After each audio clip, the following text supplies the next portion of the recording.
There's not one guy, one person in the history of this program that's bigger than the program. What's better than this? Guys being dudes. Oh, what's up? Welcome into episode number 124 of the Program Guys Podcast. My name is Mason Prince, joined with you, as always, by Matt Gann, Mark Hall, no Ryan Tyson, Patrick Kurtzberger this week. Today is Wednesday, May 29th. Be sure to like and subscribe on our YouTube channel. You can follow us on all of our social media at Program Guys with a Z. You can follow us on Facebook, Twitter, Instagram, TikTok, all that stuff. That's where you can find us. Also, like, subscribe on Spotify, Apple Podcasts, Google Podcasts as well. Gentlemen, we're back. We were all together this weekend, including Ryan and Patrick. Good to see everybody together again. Matt, your biggest takeaway from the weekend together? There's nothing better than getting the boys together. How many more times in the next 5 to 10 years will the group be able to get together for some type of sanctioned event? I hope a ton. Hopefully a ton. Dark. That's dark. Like just something. I mean, Matt's just like, you know what? I don't plan on seeing you guys. not right. That's what it is. Much. Golly. Just as we have get a older girlfriend now, so as we get older, it does become tougher to get together. So it's a good takeaway, a good moment of reflection to really embrace the time that we had together this weekend in beautiful sunny California, beautiful weather. Yeah, beautiful weather, Mark. beautiful weather, especially returning to Dallas and then just getting rocked by wind and thunderstorms and all of that. But I want to echo everything Matt said. It's just such a delight to have all of us together, and specifically just everything that was going on that weekend. It was just wonderful. It was just sick. It was so much fun. We had a great time being all together, and it's so fun to like just kind of look up and feel like we're in college one more time, even if it's just for a weekend. And like it's an extra added bonus that like our significant others are all there together and we're all hanging out, and it's fun, man. It's cool. It's nice. We talked about it over the weekend, but that our significant others not only tolerate each other, but seem to actually enjoy like each other's company. Yeah. Is a big win. A big win, because we could have lost Matt like that, man. It's happened so before quickly with girls. So quickly. Yeah. But we're glad you're still here, Matt. You know what else I'm glad about, Matt? I'm glad that the Oklahoma Sooners hosting a regional in Norman. Pew, pew, pew, pew. NCAA baseball coming up quick. The OU women's softball team on to the College World Series after winning their Super. Yep. It's a big circle the wagons day. Matt, we're going to start right off. Tell me what's going on, man. Yeah, let me dive into the two programs that continue their postseason runs. Let's start with softball, who competed in their 3-game series in the Super Regional against number 14 Florida State, which is what the softball gods wanted when the committee placed these two teams to potentially have the matchup in the Supers. That's exactly what they got playing in Norman Love Field. It was really pretty easy pickings that first game. Beat Florida State 11-3 and 5. OU just hopped on top of them in the very first couple of innings and did not look back, run ruling them in 5. Second game, a little bit closer. A big SportsCenter top 10 play from Jada Coleman, who made an outstanding home run robbery that would have got Florida State within, I believe, one or tied of the game late into that one. So an incredible clutch moment, great defense, and that's really what the Oklahoma Sooners needed to move on to the Women's College World Series. Guys, did anyone see that video? Outstanding athletic play by Jada in the outfield. The timing was perfect, and I feel like she just has a knack for that in the outfield. Just she knows the exact right time when to jump and when to open her glove. She's a great fielder, man. Shout out to her. Yeah, it seems like every postseason she's got a couple of those catches in her arsenal that she ends up making that end up being pretty game-changing tides or moving the tide into one direction. So OU women move on. They are 5-0 postseason at the new Norman Love Field. That is 18 straight NCAA tourney wins to extend their all-time record, as well as their 8th straight Women's College World Series. Mark, we've talked about this before. It seemed like a little bit of a down year with some of these losses, but OU softball continuing to dominate, especially when it matters. Especially when it matters. That's sort of the thing. It took a few more bumps in the road this year to get to the end of the road, but here we are, and I haven't seen odds, but I have to imagine Oklahoma is favored over the entire field at this point to win the entire thing. It just has come together exactly like it needed to. A play like Jada Coleman makes like that, that's superstar stuff. That's your leaders showing everyone else on the field how it's done in high leverage moments. I think that the sky is the limit for this team, even if the regular season wasn't what it's been the past 2 years. It's really the 2 years, right?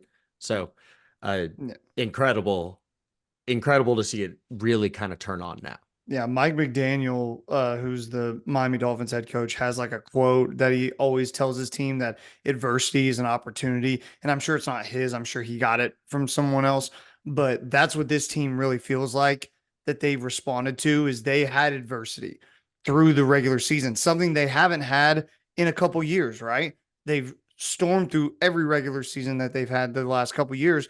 And then this year, had some bumps in the road. I feel like that has catapulted them into this postseason run, winning the Big 12 tourney. Like you said, Matt, going 5-0 in NCAA postseason play so far. I agree, Mark. The sky's the limit. And this is a dangerous team because they've lost a few games, because they know what it's like to lose and be in an adverse situation against an opponent. They know they can crawl back and win any game that they're in, no matter who they're playing. Yeah, and it was a team performance, and especially from two freshmen that had some dominant debuts, and that was Ellie Parker and looks like something Pickering. I can't see the first name. They've got it autographed on this Twitter pic that I've seen, but both batted over 500 in the postseason games.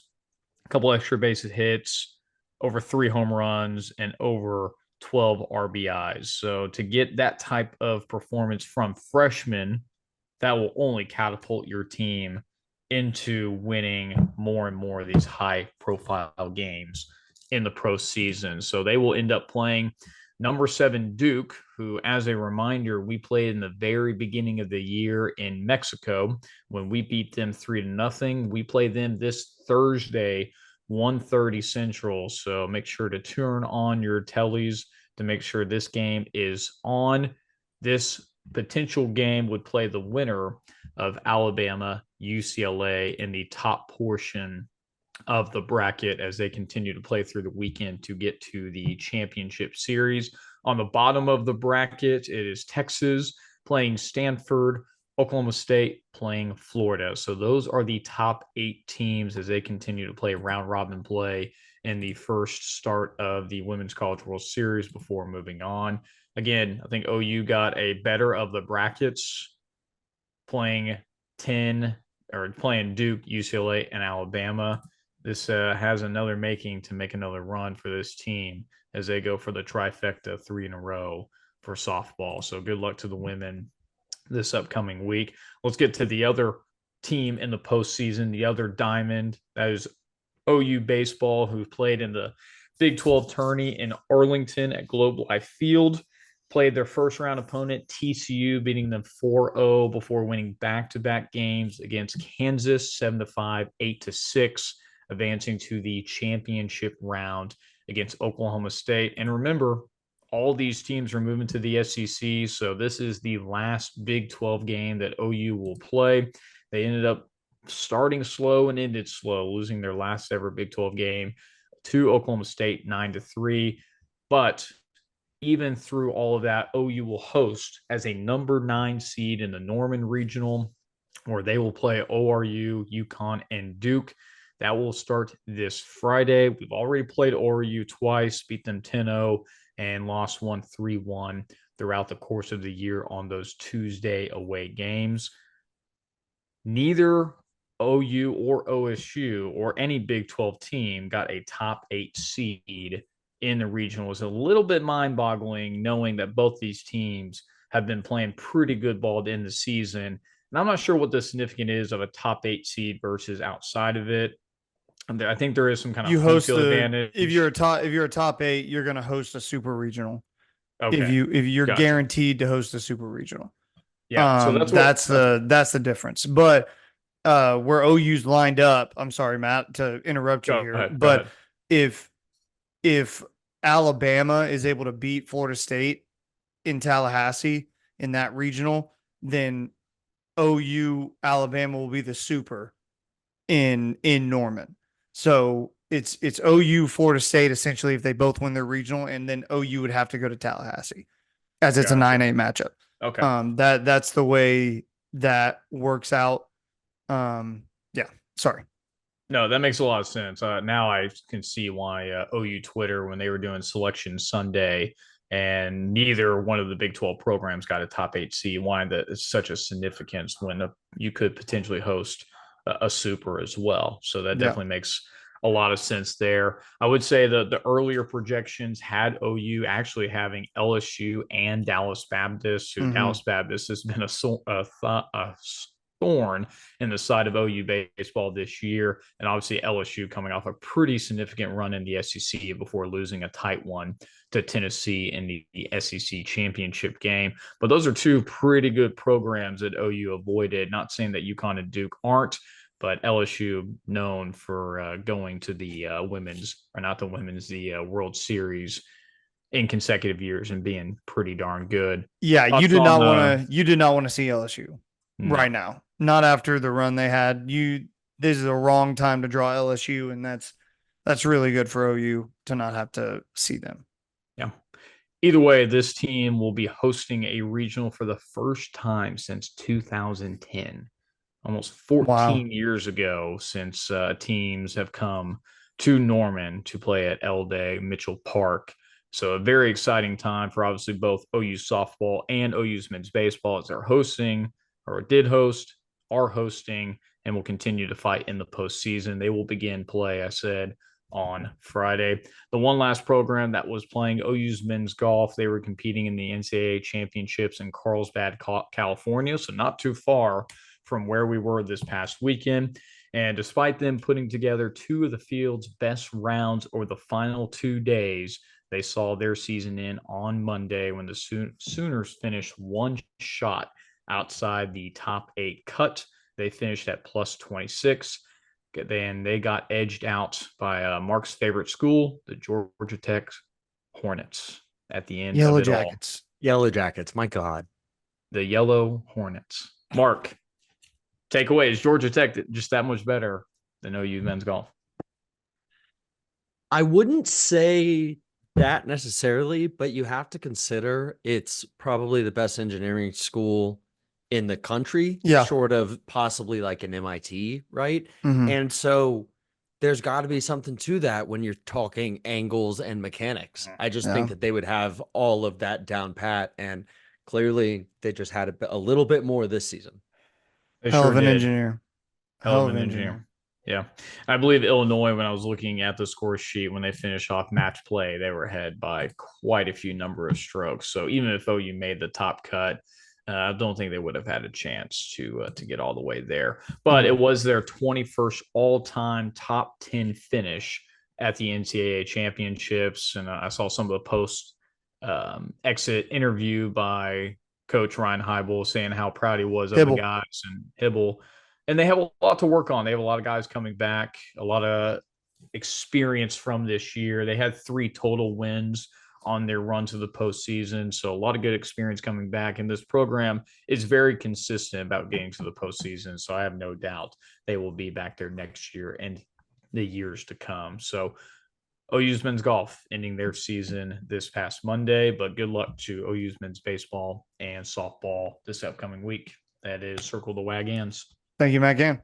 Appreciate it. Little editorial note: L Dale Mitchell Park, not L Dill. L Dale Mitchell Park. And sorry, I've been thinking about pickles all day. So I know you have. But just wanted to say it now. Okay, moving on to a little football news. and really SEC news in general. It's SEC spring meetings in Destin, Florida.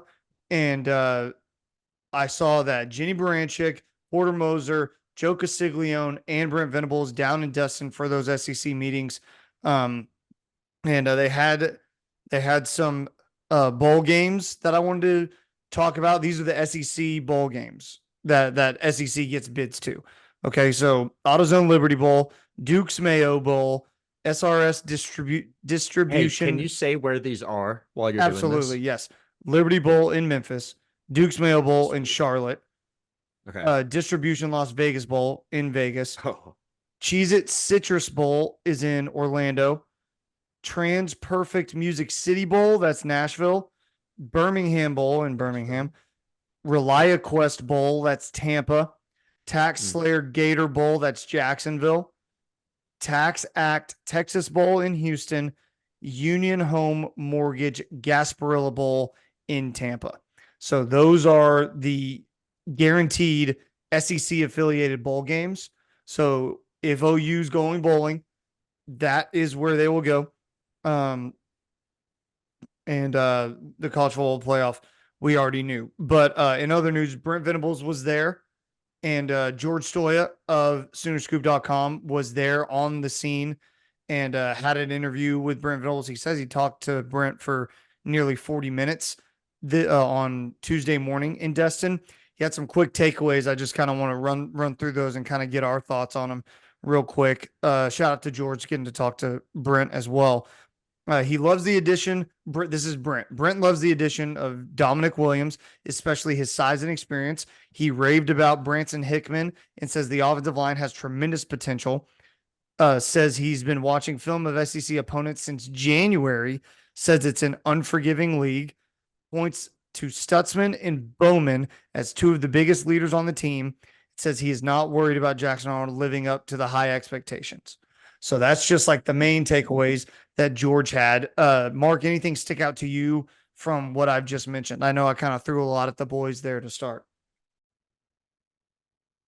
I mean, the big things to me, he said a lot of stuff that we sort of knew, right? It's encouraging that he's not concerned with like Jackson Arnold, but even if he was, he wouldn't be saying it to right. us, right?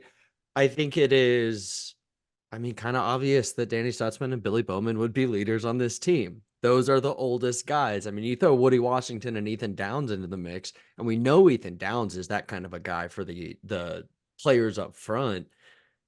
It's sort of just he could give this interview any time of the year. And it just sounds like Brent Venable telling us what we all know happened from this offseason. It's all good. It sounds good. I'm glad that he thinks the O-line has potential, because I think that's where a lot of us are thinking, hey, maybe let's bring in one more tackle. Let's just do it. Let's just go find someone, right? Glad that he feels good about the Dominic Williams pickup. He was calling him the day of. Of course he feels good about it, right? So I don't think we learned too much just yet, right? Let's see if we get some full quotes, but it's all encouraging, right? Yeah, I think it's all encouraging. I think the offensive line is kind of something that we touched on, wanting to see how those pieces kind of fit together. And the fact that Brent is confident in the offensive line. I mean, again, what is he going to say, right? Like, oh, we're not good enough on the offensive line right now. No, he's not going to say that. So, but it does make you feel good. Brent's a guy who's not going to shout people out unless they're doing things that are shout out worthy, right? He's not just going to rattle off a bunch of guys for the sake of rattling guys off. To say that the offensive line is going to surprise some people, I'm happy about that. Like that makes me feel good. And yeah, to your Jackson Arnold point, like I think we're just going to keep talking and trying to build up Jackson Arnold. And this is the perpetual cycle we're in. Like July is about to be a nightmare just because there's nothing going on. And at some point, Sooner fans are going to convince themselves that Jackson Arnold's a bum and we're screwed. Like this is just where we're at right now. So I think until we see him in September on a football field, I think we just need to like chill out and trust that he's doing everything he can to improve and get better. And he'll live up to the expectations. Now, is he going to go out there and win a Heisman like this year? Who knows? Probably not. Just the way the stats, the way the stats work out, probably not. But he can still go out there and perform really well and still be really good. That's where I'm at. One more thing that we didn't talk about, or you didn't have on the list from George, is he praised Justin Harrington and Gavin Freeman, even though they left, leaving in the portal. And it made me think maybe my favorite thing is that we didn't hear him gassing up players we didn't expect. And last year, Gavin Freeman was the best player in spring, right? So hearing the names I expect to hear, that's good. We're not bullshitting around. Yeah. Yeah, I agree with that. Matt? I like to comment about Hickman. When we talked about the biggest impacts from the transfer portal, this was the guy that really stood out to me to anchor that offensive line. I've talked multiple times that this is the guy you want. We've had the Creed Humphreys, but that position has not been solidified over the past few seasons, obviously with injuries and the makeshift of lines. But this guy is going to be a key cog in setting up the O-line and setting up Jackson Arnold for success, because it starts with the O-line. If they don't give him enough time to be able to get the ball out of his hands, it's going to be a rough course for Jackson Arnold.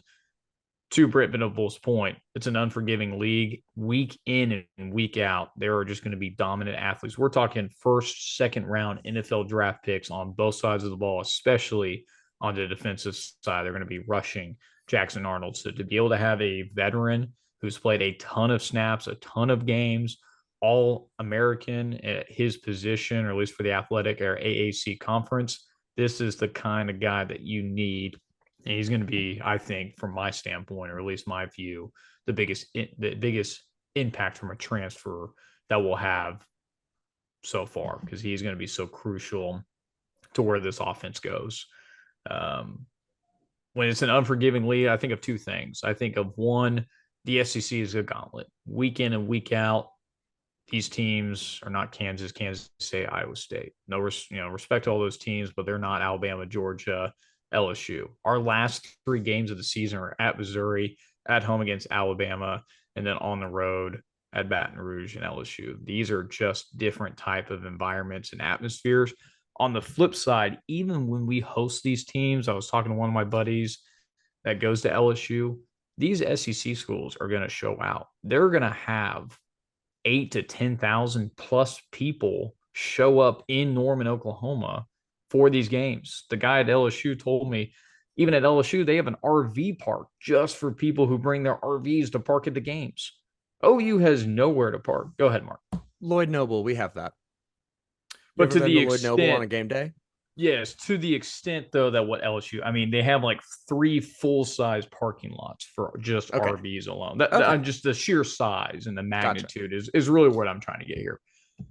It's incredible, the turnout, and it's going to be for every sport. It's going to be football, it's going to be baseball, it's going to be every single sport, because the SEC shows out and Norman does not have the infrastructure to hold it. So it's going to be a gauntlet each and every week. But even when these teams come down to Norman, I'm going to be pretty scared for showing 8,000 to 10,000 of these visitors coming in, because they're going to be loud and proud. So I hope OU is ready to hit the ground running, because they're going to need it each and every week. I got one thing also from SEC Commissioner Grant Sankey. I want to get your guys's Greg Sankey. Stanky. Greg Stanky. Greg? Yeah, I don't know what he said. Okay. Want to get your thoughts on what he had mentioned about possibly implementing college athlete availability reports leading up to games. I think it'd take a lot of the gamesmanship out of what some of these guys do, suiting Dylan Gabriel up, having him warm up for a full pregame and then not playing. That'll stop that real quick. Obviously it will, because if he's not available all week, like you would know that he's not available for game day, and it helps you game plan. This is the first I've heard this quote. I didn't know Greg Sankey said this, but let me be the first to tell you that is step number one towards getting in bed with the gambling leagues. It absolutely is. I was Because just thinking that too, Mark. if Yeah. you are going to try and set lines on college football games, then you need to know who's available. Otherwise, insiders are going to be able to just completely stack the deck against the books. Yeah. And so look for that next shoe to drop. If something like that happens, you can easily see a world where suddenly NIL dollars are coming from Vegas. And I don't know that that's good for anyone, but this is a step towards it, I think. Completely agree. Matt, anything else? That's it for me, boss. Okay, Mark, you want to hit on a little recruiting before we get to our MVPs?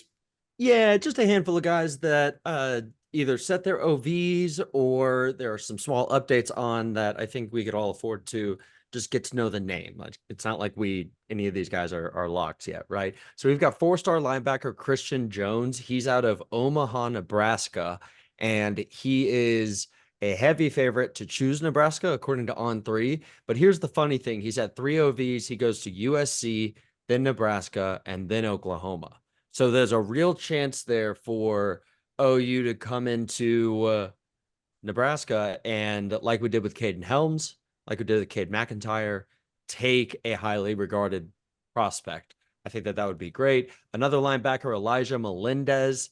He is out of Kissimmee, Florida. Do I say that Correct. right? Yep. Nice. I'm getting there. Outside of Orlando. Yeah, 6'1", 210, also a 4-star linebacker. He's a Miami commit, and Oklahoma is third among 4 visits. So he'll start with Auburn, Michigan, come to Norman, and then finish with Miami. So odds are good he sticks in Miami, but the fact that Oklahoma is getting the visit is a good thing. You've seen us, Jaden Jackson was a Texas lean before he committed to Oklahoma, and he never swayed from Oklahoma after that point. So It's very possible they can take some of these guys that are leaning elsewhere. How about we go the opposite direction? Someone who absolutely was leaning Oklahoma, and according to On3, still their RPM prediction machine thing still has Oklahoma at the top of the list. But going into official visits, Jonah Williams has pictures of himself holding hats with Oregon, A&M, LSU, USC, and Texas. That's not what we want. Considering the early lead that Oklahoma had in it, 5-star linebacker safety prospect, 6'3", 205 out of Galveston, Texas, Ball High School, Jonah Williams. He's also a stud baseball player. There was a lot of thought that OU, being 2-sport U, could help in his recruitment. Seems like something has fallen off there. I'm not an insider to that degree, but this would be a major fumble. And lastly, before I get to one other point, recruiting wise, transfer Chris Hardy, an all-conference USA defensive lineman for Jacksonville State last season, under Zach Alley, chose Ole Miss over Oklahoma. So I don't know where else they might look for D-line depth, but expect them to put more feelers out into the transfer portal because we know that they're interested in bringing in another body. Any of those guys stick out to you? What do we think about the Jonah Williams things? That sucks, right? Straight up nervous about it. Not feeling great.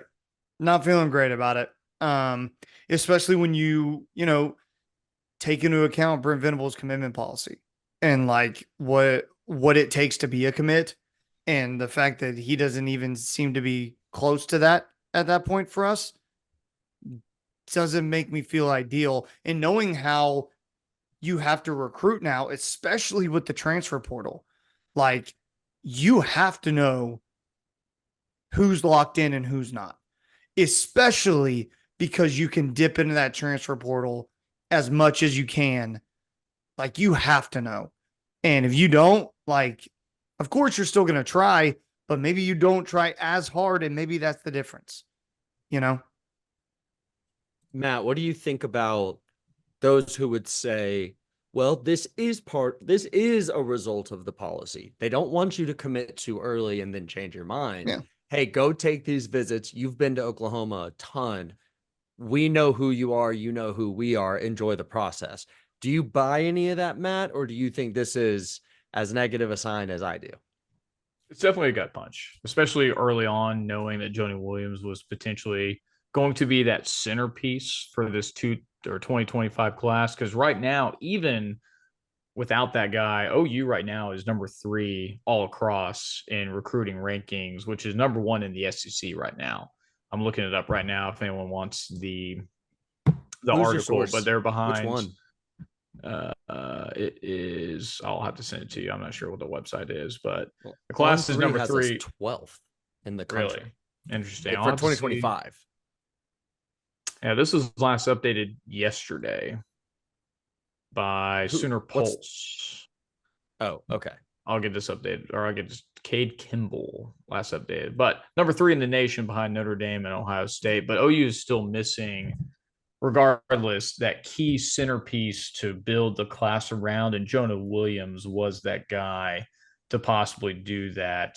And that guy can really rally and lead to a domino effect. So it's a little bit of a gut punch to see we're not even in the top at this point when we felt like we were really early on, and losing a guy at Jackson State who Zach Alley probably had a pretty good relationship, you would think, and end up choosing a school that we're going to end up playing as well. So yeah, I think sorry, I was just giving you credit, Matt, on your point. OU on Rivals is ranked 3rd behind Notre Dame and Ohio State. It came from so Rivals. That yes, so that was it. Gotcha. I appreciate Some disparity there then. Interesting. Mm-hmm. Yeah. So my final thought on recruiting was going to be basically that there aren't the 5 stars, and Jonah Williams felt as close to someone that Oklahoma was going to be able to bring in at the 5-star level as anyone else has. It comes down now, at least for the guys we've seen show a ton of interest, to the 2 tackles, Michael Fasusi and Ty Haywood, out of, oh God, one of them's Louisville and Denton.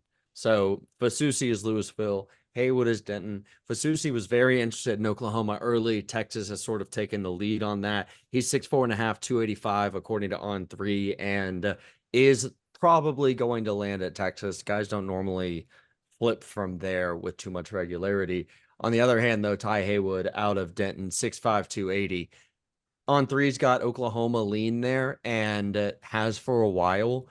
They have to close. Mm-hmm. You absolutely have to close. You can't keep piecing together the O-line. And it's not that, I mean, Rivals has us top 3, right? On3's just at 12. But in either case, we don't have a 5-star. Yeah. We don't. Yeah, we've got a bunch of solid depth pieces. That's good, but sometimes you just need guys that are going to take the top off of the defense and be better, be physically more dominant. That's why you look at Georgia and Alabama all these years being able to stack those guys up front. I think that that's what Oklahoma needs to be doing, and we haven't really seen the dominant athlete commit this quarter yet, or this year yet, this cycle. Yeah. Let us know down below in the comments what you think about recruiting, what you got to say about it. Does all of that stuff concern you, scare you? What do you think? Let us know. We read every single one of your comments. Okay, moving on to our PGP MVP of the week. And we'll give our PGP MVP of the week. I will start. My MVP of the week is Danny Ainge. Danny Ainge, former general manager of the Boston Celtics. He is responsible for hiring Brad Stevens, who's the current general manager of the Boston Celtics, but he's also mainly responsible for the drafting of Jaylen Brown at 3rd overall, and then drafting Jason Tatum at 3rd overall, and in fact, trading back to draft Jason Tatum at 3rd overall, giving up the 1st overall pick. The Fultz deal.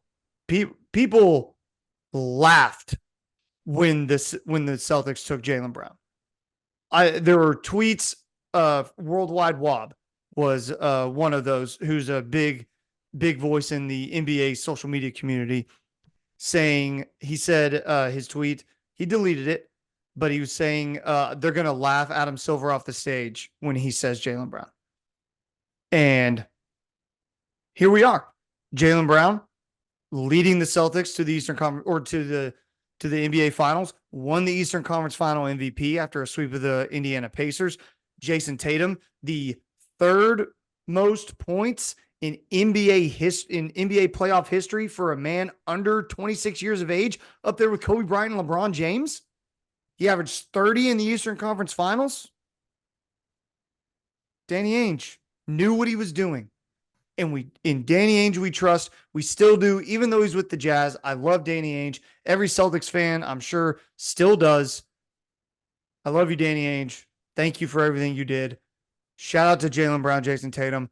Let's go win a damn finals in 2 weeks, because the NBA is so stupid with the way that they schedule these things. And Dallas is probably going to sweep as well tonight. And then we're just going to have 2 weeks of no basketball while we wait for June 6th. It's crazy. I don't get it. It's unreal. But that's my MVP. I love it. I love it. I hope that it all goes well for you. And we'll check in 2 weeks, because that is what it's gonna be. We'll check in with my mental state after game one of the NBA Finals. Yeah. But either way, it's like June 9th, right? That's the first day of the finals, no matter what. That's too long. No matter what. That's too long. So I'm going to go LVP this week. And I saw several tweets about this today. So I'm assuming it's real. Maybe it's not. But it's the new Fly Me Out app.